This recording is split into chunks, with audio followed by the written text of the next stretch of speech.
마가복음 16장 1절에서 8절 말씀.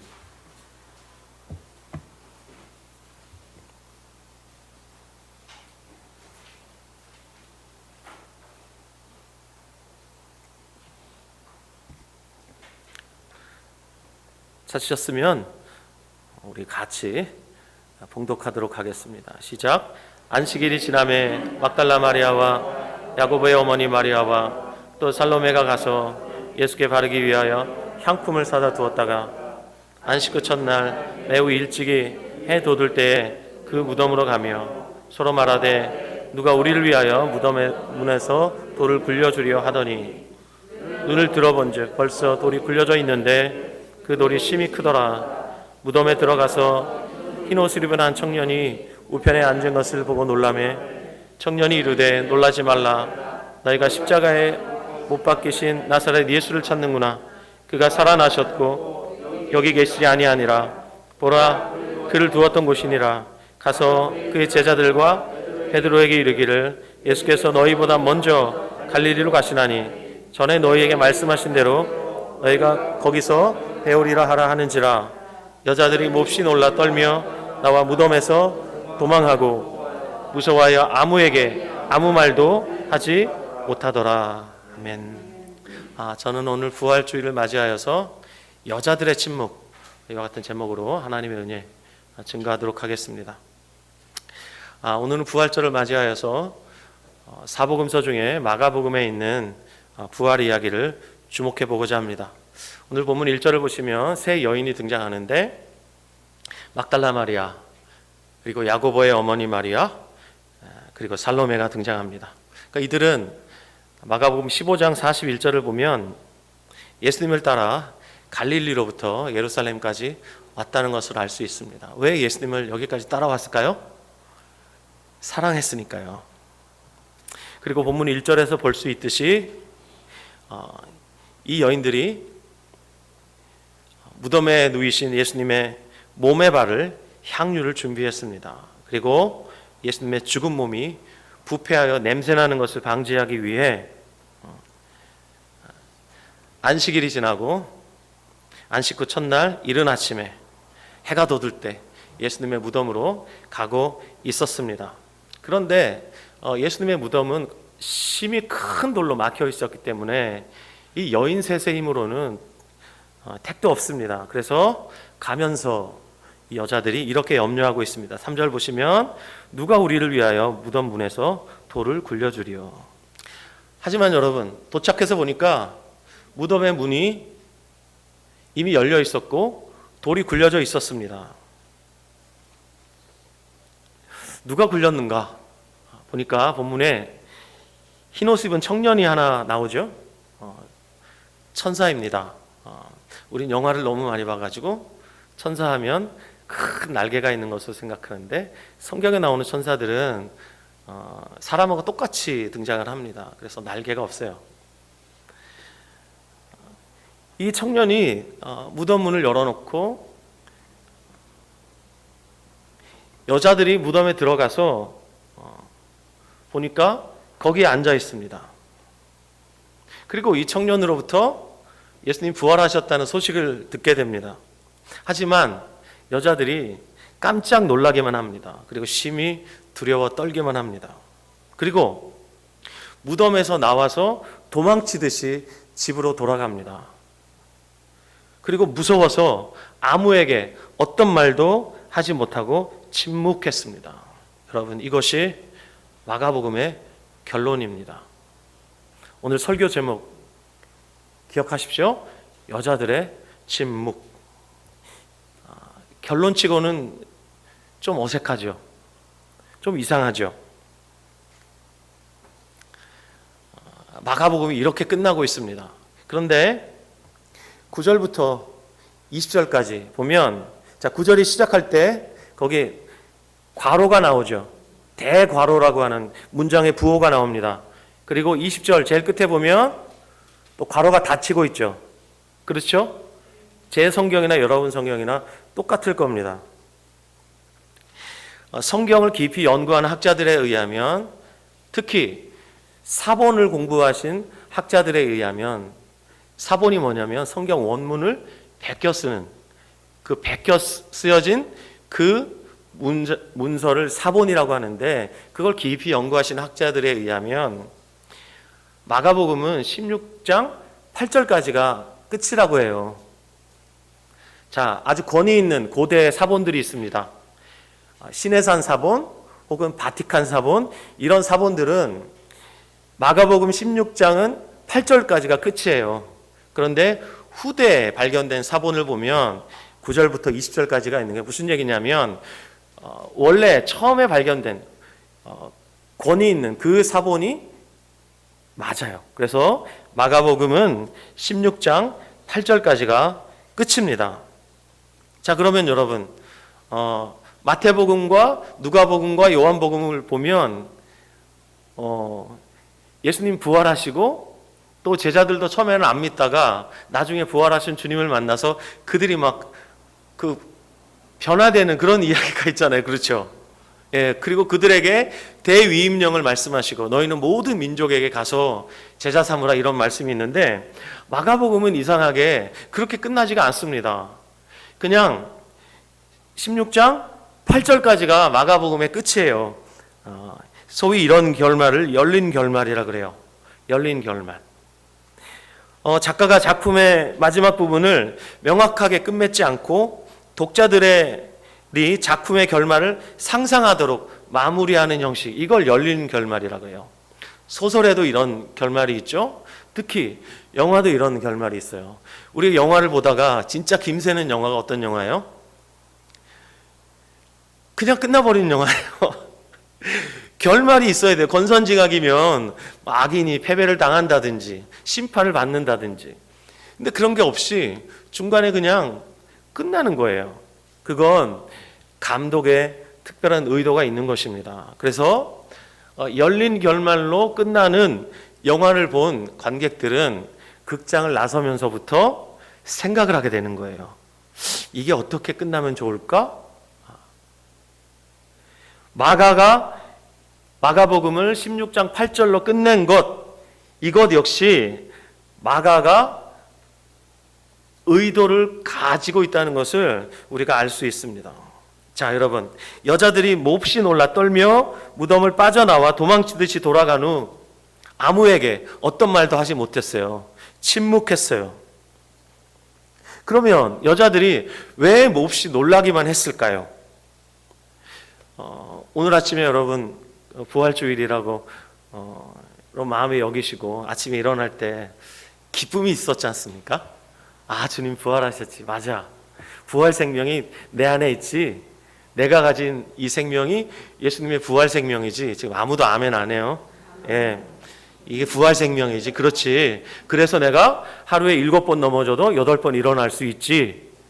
아무리 힘들어도 주님 앞에 예배 드릴 수 있지. 아, 그래서 내가 힘들 때 기도할 수 있지. 홀로 있을 때 찬양할 수 있지. 이게 전부 부활 생명 때문에 가능한 거예요. 그러니까 그 부활 생명으로 여러분이 오늘 여기까지 오신 거예요. 그렇죠? 네. 근데 여자들은 이 청년을 통해서 부활했다는 소식을 들었는데도 전혀 감격이 없어요. 오히려 몹시 놀라 떨었어요. 왜 그럴까요? 추측해 볼 수 있는데 가장 큰 이유는 아마 예수님의 시체가 없어졌기 때문일 겁니다. 예수님의 시체가 지금 없어진 거예요. 그래서 흰옷 입은 청년이 여자들에게 부활 소식을 전합니다. 6절 다시 보시면 청년이 이르되 놀라지 말라. 너희가 십자가에 못 박힌 나사렛 예수를 찾는구나. 지금 놀라고 있는데 그 이유가 여기 짐작이 되죠? 예수님을 너희가 찾고 있구나. 그가 살아나셨고 여기 계시지 아니하니라. 보라, 그를 두었던 곳이니라. 보라, 너희가 보고 증언하라는 거예요. 근데 여자들이요, 봤어요. 분명히 빈 무덤을 봤어요. 그리고 예수님이 살아나셨다는 소식까지 들었습니다. 하지만 아무런 감격이 없습니다. 그리고 예수님이 부활하셨다는 것을 도무지 믿지 못합니다. 오히려 놀라서 떨면서 도망치듯이 거기를 빠져나와서 집으로 가서 침묵합니다. 이게 마가가 의도한 열린 결말이에요. 그리고 또 본문을 보면 마가복음이 16장 8절로 끝난다고 상상해 볼 때 여기에 반드시 등장해야 될 사람들이 없어요. 누구예요? 예수님의 제자들이 없어요. 예수님의 제자들의 모습이 마가복음의 부활의 이야기에는 안 보입니다. 다 어디 갔습니까? 마태복음에도 있고 누가복음에도 있고 요한복음에도 있는데 마가복음에는 예수님의 제자들의 모습이 없습니다. 왜 그럴까요?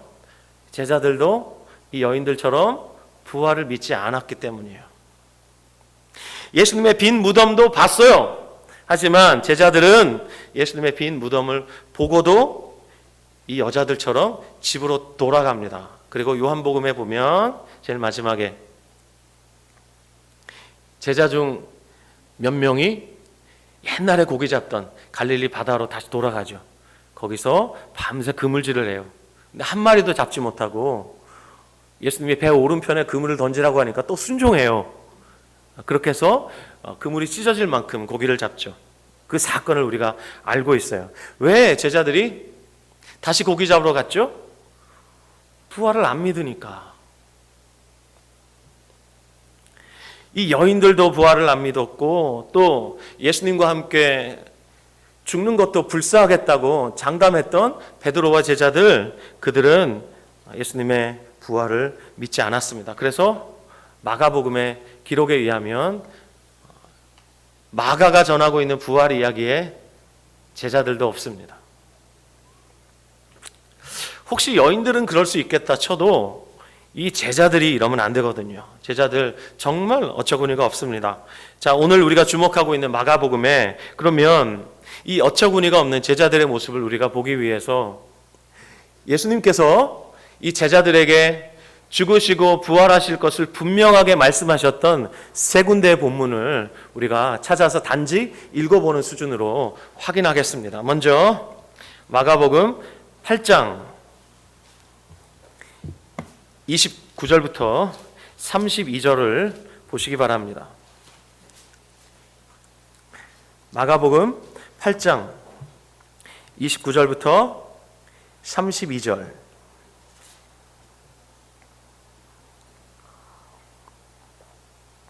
시작. 또 물으시되 너희는 나를 누구라 하느냐?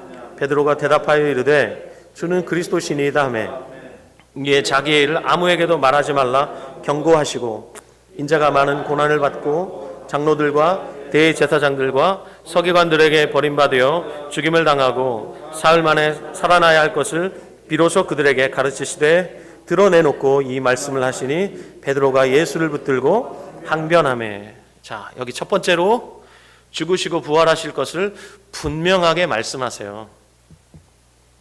자, 두 번째 본문 9장 30절에서 32절 말씀입니다. 두 번째 본문 9장 30절에서 32절. 시작. 그것을 떠나 갈릴리 가운데로 지날새 예수께서 아무에게도 알리고자 아니하시니 이는 제자들을 가르치시며 또 인자가 사람들의 손에 넘겨져 죽임을 당하고 죽은 지 3일 만에 살아나리라는 것을 말씀하셨기 때문이더라. 그러나 제자들은 이 말씀을 깨닫지도 못하고 묻기도 두려워하더라. 자, 여기 두 번째로 말씀하시는데 여기에 죽음과 부활을 말씀하시면서 32절 말씀을 우리가 주목해 봐야 합니다. 그러나 제자들은 이 말씀을 깨닫지 못하고 묻기도 두려워하더라. 제자들의 영적인 상태가 이랬습니다. 왜냐하면 한번 따라하시죠. 사람들은 듣고 싶은 것만 듣고 보고 싶은 것만 본다. 자, 지금 예수님을 따르고 있는 이 제자들 어떻게 따른 줄 아세요?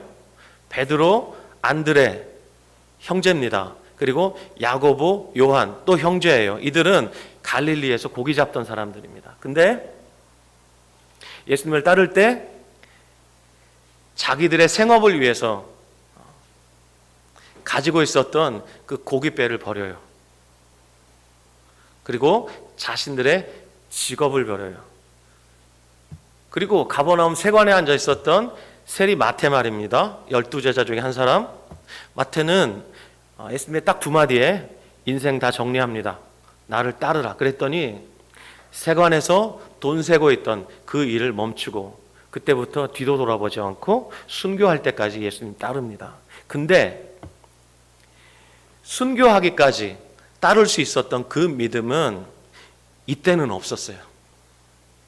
자, 이들은 정말 우리가 볼 때 감동이 될 만큼 자신의 삶을 유지하고 있었던, 생계를 위해서 행하고 있었던 모든 직업을 다 버리고 주님을 따랐어요. 이걸 다른 말로 하면 올인이라고 할 수 있겠죠.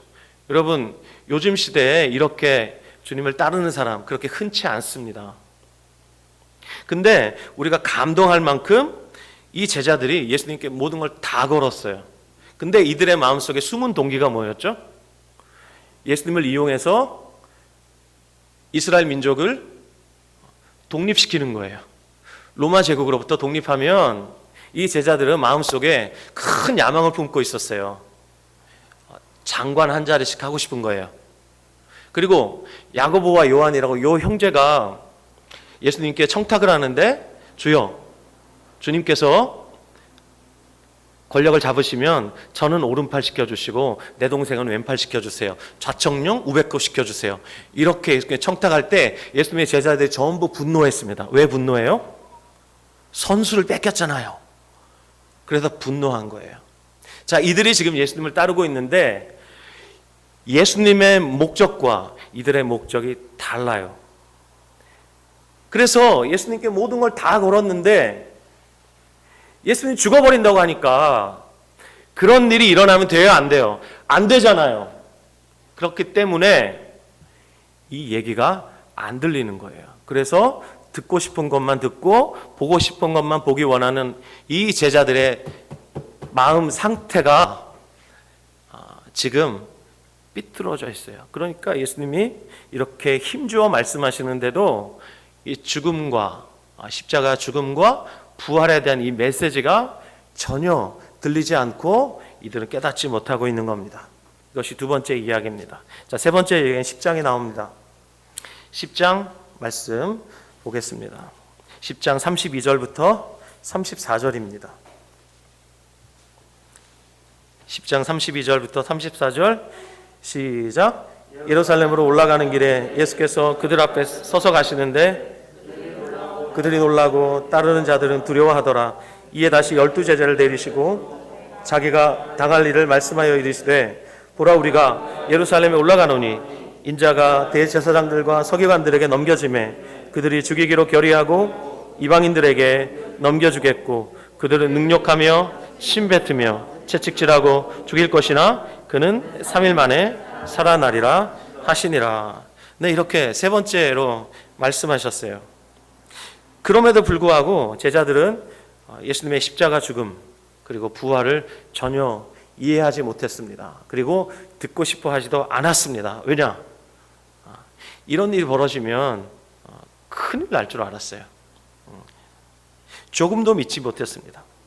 자, 요한복음의 기록에 의하면 예루살렘에 입성하시기 전에 베다니에 가셔서 죽은 나사로를 살리십니다. 자, 죽은 나사로를 살려내시면서 예수님이 하신 말씀이 있어요. 유명한 말씀. 나는 부활이요 생명이니. 그거 아닌데요. 나는 부활이요 생명이다. 그 말씀을 전하시기 위해서 죽은 나사로를 살려내십니다. 그러면 여러분, 죽은 나사로를 살리신 분이시라면 죽음을 이기시고 부활하시는 것은 너무나 가능한 얘기죠. 그렇죠? 그 사건을 이 제자들이 다 눈으로 보고 그리고 주변에서 감탄하는 사람들, 환성을 지르는 사람들의 이 함성도 다 들었어요. 그랬던 제자들이 예수님이 죽으시고 살아나신다는 이야기를 전혀 믿지 않습니다. 자, 이런 제자들에게 예수님이 오신 거예요. 이런 자들을 제자로 부르신 거예요. 그리고 이런 제자들과 함께 지금 예루살렘으로 가고 계시는 거예요. 그리고 예루살렘에서 자기 백성에게 죽임을 당하시는데 이런 예수님의 모습을 700년 전에 예언한 선지자가 있어요. 그 선지자 이름이 이사야입니다. 이사야가 하나님의 마음으로 예언했는데 사실 이사야의 예언은 하나님의 탄식입니다. 하나님의 절규입니다. 그 중에 한 구절만 제가 읽겠습니다. 이사야 53장 1절 말씀, 우리가 전한 것을 누가 믿었느냐? 이거 이사야를 통해서 하나님이 선포하신 말씀이에요. 누가 믿을 수 있겠냐? 이런 얘기예요. 여러분, 적어도 구원자라면, 죽은 자까지 살릴 수 있는 구원자라면, 그리고 무리를 걸을 수 있는 구원자라면, 보리떡 5개와 물고기 2마리로 5,000명을 먹일 수 있는 구원자라면 로마 제국쯤이야. 쉽게 뒤집을 수 있겠죠. 로마 제국 멸망시키는 거, 그 일도 아니에요. 예수님이 십자가에서 죽으실 때 12영도 더 되는 천사를 동원하실 수 있다고 분명히 말씀하셨어요. 그 천사의 숫자면 로마 제국은 그냥 한 번에 제압할 수 있는 그 정도의 규모예요. 그런데 사람들의 기대와는 전혀 다르게 예수님은 죽음으로써 하나님의 나라를 선포하셨단 말이에요. 이게 제자들에게 이해가 되지 않는 겁니다. 그리고 하나님 당신의 백성들에게 이것이 이해가 되지 않는 겁니다. 그러니 그들이 예수님을 알아보지를 못했어요. 다만 그들의 힘으로 예수님을 죽였을 뿐이에요. 그렇기 때문에 아들 예수를 고난의 종으로 보내시는 예수님께서 이사야를 통해서 700년 전에 이렇게 탄식하셨던 겁니다. 우리가 전한 것을 누가 믿었느냐? 자, 이 구절을 유진 피터슨이 그가 번역한 메시지 성경에서 이렇게 말했습니다. 우리가 듣고 본 이 일을 믿은 자 있었느냐? 하나님의 구원하시는 능력이 이런 것일 줄 상상이라도 해본 자 있었느냐? 제가 방금 말씀드린 것처럼 하나님이 어떻게 구원하실지 그 누구도 상상하지 못했던 방법이었어요. 구원자를 보냈는데 그 구원자가 어떻게 당신의 백성을 구원해요? 힘으로 정복하는 구원이 아니라 허무하게 십자가에 죽는 방법으로 구원하셨다 이 말이에요. 이건 인간의 이성으로 당시 하나님 백성들에게 도무지 이해가 되지 않는 그런 일들이었습니다. 그래서 그 누구도, 심지어 제자들도, 그리고 사랑하는 가족들조차 예수님을 알아보지 못했습니다. 자, 성탄절이면 가끔 우리가 유튜브에서 들을 수 있는 노래가 있습니다. 외국 사람이 작사하고 작곡한 노래예요. 제목은 Mary Did You Know? 라는 노래예요. 마리아, 너는 알고 있었니? 우리말로 번역하면 이렇게 되겠죠. 우리나라의 모 찬양 사역자가 이 곡을 번역을 했는데 이 곡 가사가 이렇습니다. 마리아, 당신은 알고 있나요? 당신은 알고 있었나요? 당신의 그 아기 언젠가 그가 물 위를 걷고 우리를 구원할 것을. 마리아, 알고 있었나요? 당신의 삶이 바뀔 것을. 당신이 낳은 아기 당신을 살릴 것을. 마리아, 당신 알고 있었나요? 당신의 그 아기 소경의 눈을 뜨게 하고 폭풍을 잠잠케 할 것을. 마리아, 알고 있었나요? 그는 하늘에서 온 당신이 입맞춘 얼굴, 하나님의 얼굴, 눈먼 자를 보게 하고 죽은 자를 살리고 저는 자를 뛰게 하고 벙어리를 찬양케 하고. 오 마리아, 당신 알고 있었나요? 당신의 그 아기가 만유의 주, 마침내 온 세상을 통치할 것을. 마리아, 알고 있었나요? 당신 품에 그 아기가 하나님의 어린 양, 전능하신 하나님. 그 누가 알았습니까? 마리아도 몰랐습니다. 사랑하는 제자들도 몰랐습니다. 하지만 이런 자들에게 부활의 소식이 들렸고 부활하신 주님이 그들을 바꾸셨습니다. 예수님의 부활이 제자들의 모든 것을 바꾸어 놓았어요. 우리가 보고 있는, 침묵하고 있는 이 여인들도 부활하신 예수님을 만나 변화되었습니다. 여러분, 예수님의 부활은 모든 것을 바꿔 놓았습니다.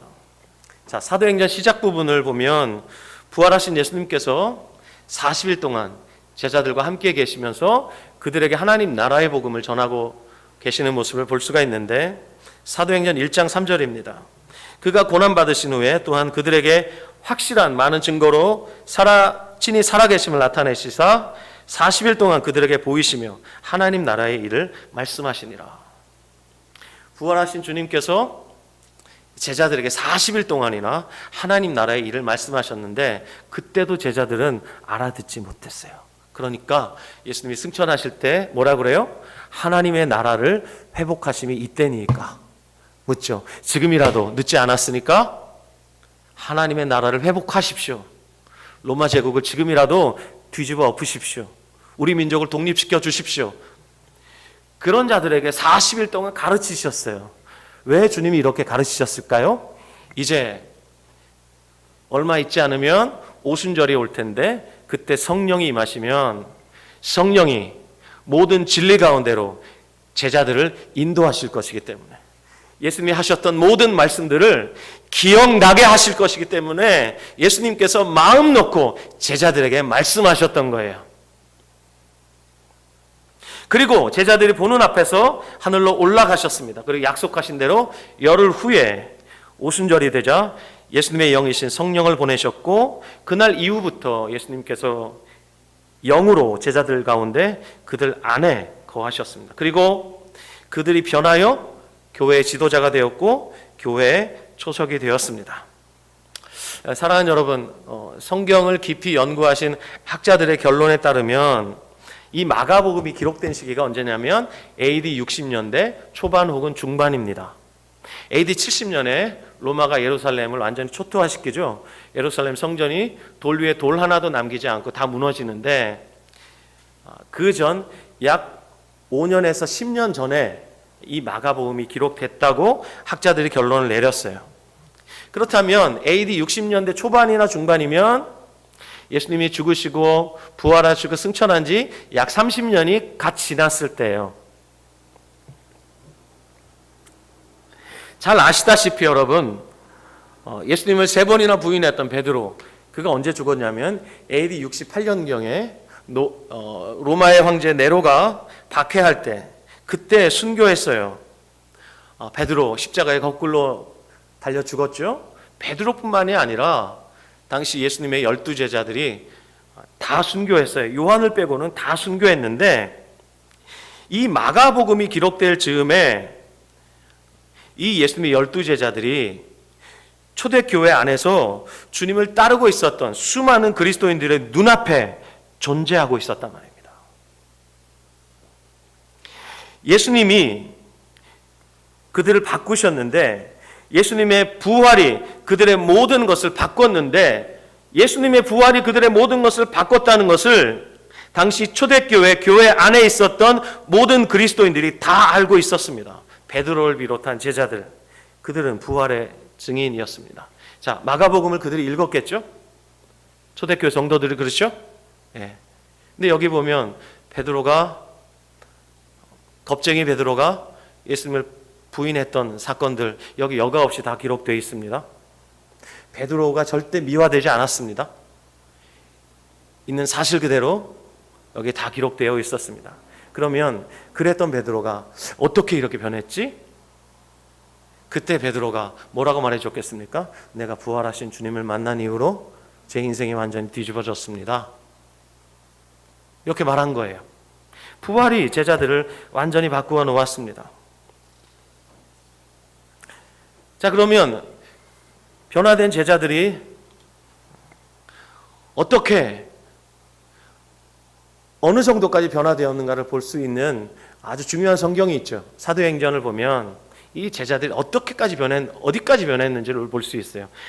사도행전 4장을 보면 공회 앞에 끌려간 제자들의 모습을 볼 수가 있습니다. 자, 이 공회는 예수님을 잡아 신문하던 사내들인 공회입니다. 우리로 말하면 국회격이에요. 대제사장을 제외한 70명의 멤버들로 구성되어 있는 아주 막강한 권력 집단입니다. 정치 집단이에요. 이들이 이 베드로와 다른 사도들을 겁박을 했어요. 협박을 했어요. 그때 베드로가 뭐라고 대답한 줄 아십니까? 사도행전 4장 18절로 20절 말씀 보면, 그들을 불러 경고하여 도무지 예수의 이름으로 말하지도 말고 가르치지도 말라 하니, 베드로와 요한이 대답하여 이르되 하나님 앞에서 너희의 말을 듣는 것이 하나님의 말씀을 듣는 것보다 옳은가 판단하라. 우리는 보고 들은 것을 말하지 아니할 수 없다 하니. 무슨 말이에요? 목에 칼이 들어와도 우리가 보고 들은 것을 말할 수밖에 없습니다 라고 겁박 앞에, 위협 앞에 당당히 맞서요. 이런 변화를 우리가 무엇으로 설명할 수 있죠? 무엇이 제자들 이렇게 변화시켰단 말입니까? 고린도전서 15장 4절 5절 말씀, 장사 지낸 바 되셨다가 성경대로 다시 살아나사 게바에게 보이시고. 게바는 베드로의 별명이죠. 베드로의 변화를 우리가 어떻게 설명할 수 있습니까? 살아나신 예수님께서 게바에게 보이셨기 때문이라고 우리가 확실히 알 수 있죠. 또 게바뿐만이 아니에요. 고린도전서 15장, 소위 부활장이라고 말하는 고린도전서 15장에 보면 예수님의 친동생이었던 야고보가 나와요. 이 야고보는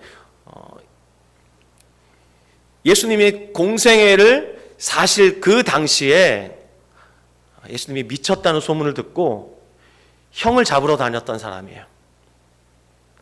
형 데리고 집으로 가려고 형 찾아다녔던 사람이에요. 야고보예요. 근데 그가 후일에 예루살렘 교회에 기둥이 되었습니다. 그리고 우리가 읽고 있는 신약성경에 야고보서를 썼어요. 그의 변화가 어떻게 이렇게 가능할 수 있었을까? 역시 부활 때문입니다. 고린도전서 15장 7절, 그 후에 야고보에게 보이셨으며. 부활하신 예수님께서 자신의 육신의 동생인 야고보에게 나타나셨다는 거예요.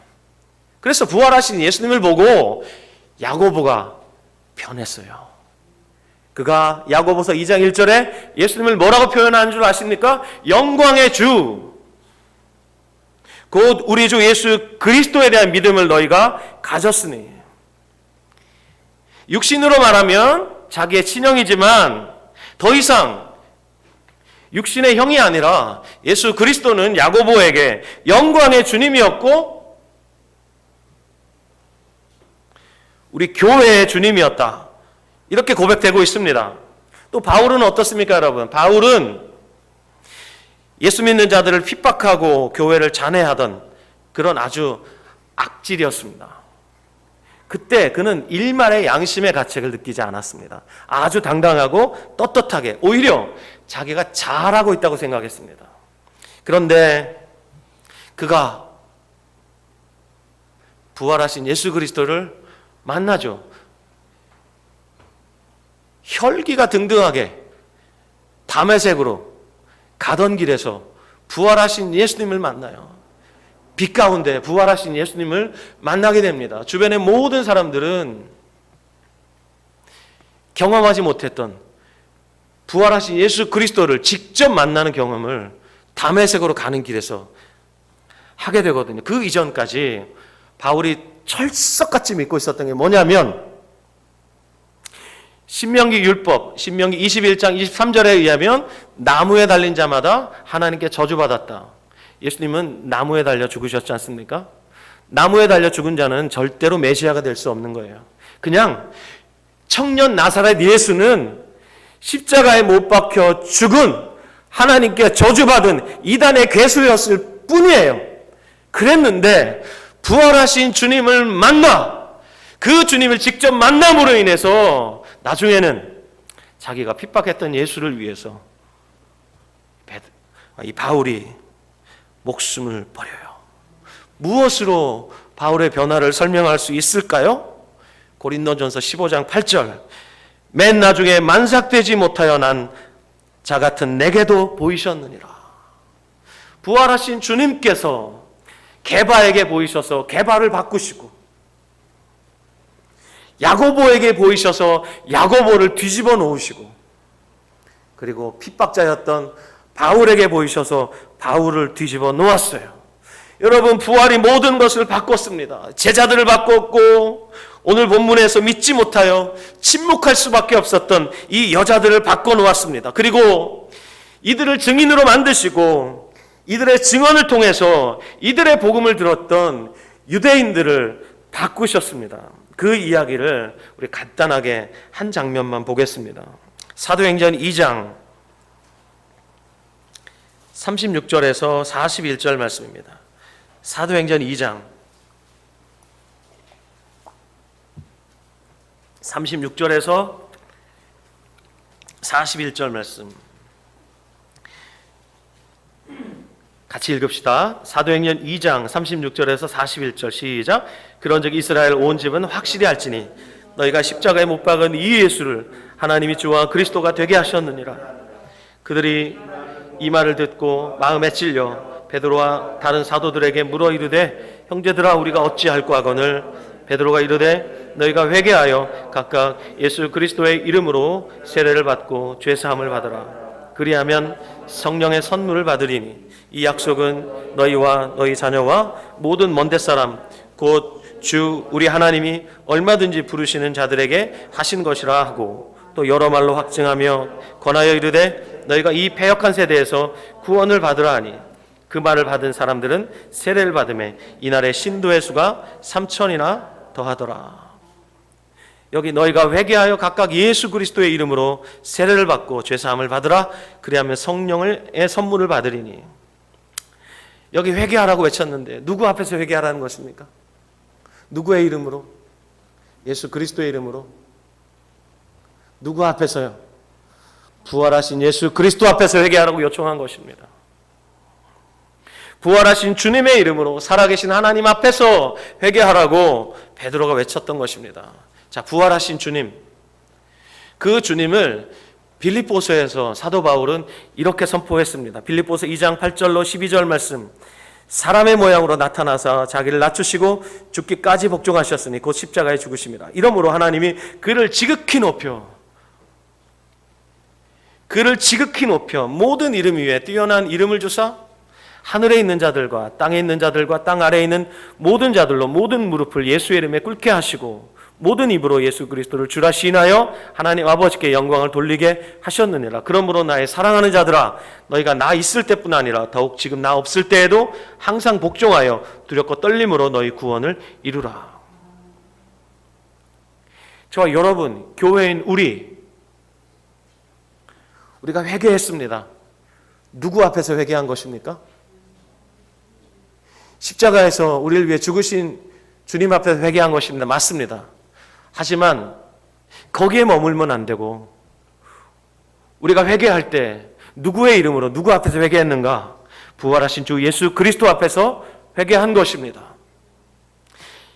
이날에 구원받은 제자의 수가 3,000명이나 더했는데 이들이 누구의 이름으로 회개한 것입니까?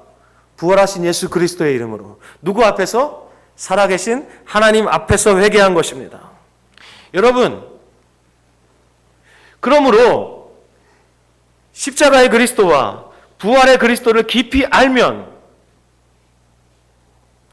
우리가 부활하신 주님 앞에서 살 수밖에 없습니다. 그렇기 때문에 사도 바울이 빌립보 교회를 향해서 두렵고 떨림으로 너희 구원을 이루라 라고 말한 것입니다. 여러분, 부활하신 주님이 저와 여러분의 주님이시라면 그분은 죽어 무덤에 묻히신 주님이 아니고 지금도 살아계셔서 역사를 주관하시고 저와 여러분의 인생에 생사화복을 주관하시는 분이시라면 우리가 어떻게 두렵고 떨리는 마음으로 우리의 구원을 이루어가지 않을 수가 있겠습니까?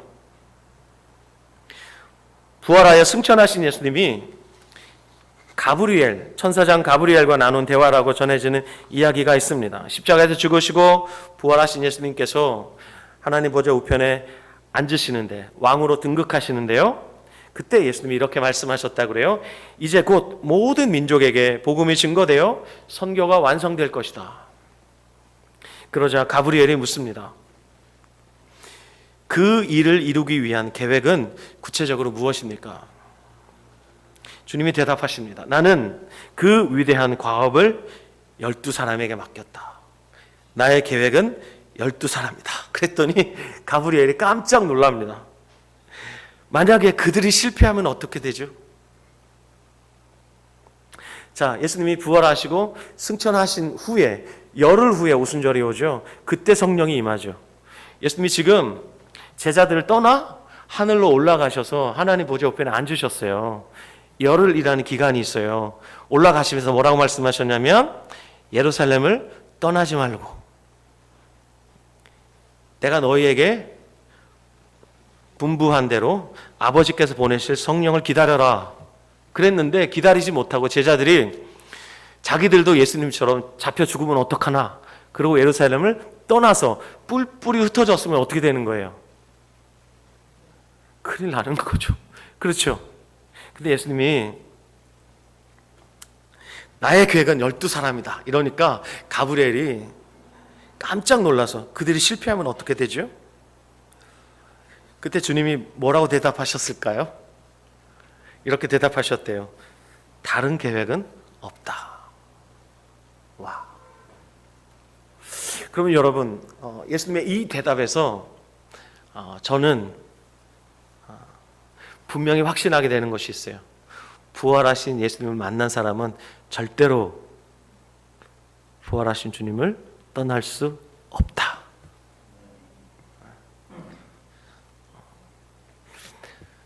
우리의 신앙은, 기독교 신앙은 부활하신 주님을 만났느냐 만나지 못했느냐에 따라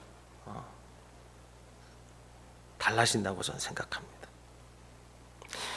이 침묵하던 여인들이 부활하신 예수님을 만나 부활의 증인이 됩니다. 여러분, 이 빈 무덤을 최초로 목격한 자들이 누굽니까? 여자들입니다. 그리고 부활하신 예수님을 처음으로 목격하고 예수님의 부활을 선포했던 자들도 마찬가지로 여자들이었습니다. 그런데 여러분 아십니까? 초대교회 당시, 예수님 당시 말입니다. 유대인들은 여성들에게 법정에서 증언할 수 있는 자격조차 주지 않았습니다. 무슨 얘기냐면, 제가 여기 계신 여성분들 비하하려고 하는 말씀이 아니라 당시에 여자들의 말은 소위 시쳇말로 말발이 전혀 없었습니다. 이건 법정에서 증거로도 채택되지 않을 만큼 여자들의 증언은 쳐주지를 않아요. 근데 하나님은 이 여자들을 세우셨어요. 그러므로 이 부활은 믿음의 영역인 거예요. 역사적 사실이기도 하고 믿음의 영역이에요. 왜냐? 당시에 여자들의 증언은 허접할 수밖에 없었어요. 그런데 하나님이 이 여자들을 증인으로 세우셨어요. 여러분, 만약에 우리가 2000년 전에 초대교회, 갓 태어난 초대교회 성도들이라 쳐요. 그러면 사람들이 예수님의 부활을 안 믿을 거 아니에요. 그러면 우리들도 그 부활을 전하다가 전도를 당할 수 있잖아요. 그렇죠? 우리도 쭈뼛쭈뼛하면서 안 살아나셨나? 이럴 수 있잖아요. 그럴 때 부활이 사실이 아닌데도 믿게 만들려면 어떻게 해요? 조작을 해야죠. 그때 만약에 제대로 조작을 하려면 부활의 증인으로 여자를 세워야 돼요? 남자를 세워야 돼요? 남자를 세워야죠. 남자를 세워야 되죠. 그리고 부활의 증인으로 흠이 없는 사람을 세워야 합니다. 근데 너무나 흠이 많은 제자들을 부활의 증인으로 세웠고, 그리고 게다가 법적인 효력도 없는 여자들의 증언을 하나님이 앞에다가 전면에 내세우셨어요. 그래서 저는 더더욱 부활을 믿습니다. 이 역설 때문에 저는 우리 주님의 부활을 더더욱 믿습니다. 그리고 부활하신 예수님은 사랑하시는 제자들, 그리고 예수님을 알았던 사람들에게만 나타나셨어요. 자기를 내어주었던 유대 종교 지도자들에게 나타나지 않았습니다. 그리고 빌라도에게 나타나셔서 본때를 보여주지 않았어요. 그리고 헤롯 왕에게도 나타나시지 않으셨어요. 빌라도에게 나타나셔서 믿게 만드셨다면 헤롯 대왕을 뒤집어 놨으면 어때요? 당시 유대 종교 지도자들, 그들의 종교 권력이면 충분하거든요. 그들을 뒤집어 놓지 않으셨어요. 다만 연약한 여자들, 실패한 제자들, 그들에게 부활하신 자신의 몸을 보이셨어요. 왜냐? 부활하신 주님을 만나면 어떻게 살아갈지 아셨기 때문이에요. 사랑하는 여러분, 여러분은 부활하신 주님을 만나셨습니까? 예수님과 함께 죽은 자들은 반드시 부활하게 되거든요. 부활하신 주님으로 인해서, 그리고 예수님의 부활 생명으로 인해서 이제는 예전의 삶으로 살아갈 수 없거든요. 회개할 수밖에 없거든요. 삶의 방향이 완전히 180도 달라질 수밖에 없거든요. 전에는 나밖에 몰랐고 내 중심으로 살던 자였고 자아의 만족을 위해 살았던 삶에서 방향을 바꿨거든요. 여러분은 여러분의 삶의 방향을 바꾸셨습니까? 이제는 살아도 주를 위해 살고 죽어도 주를 위해 사십니까?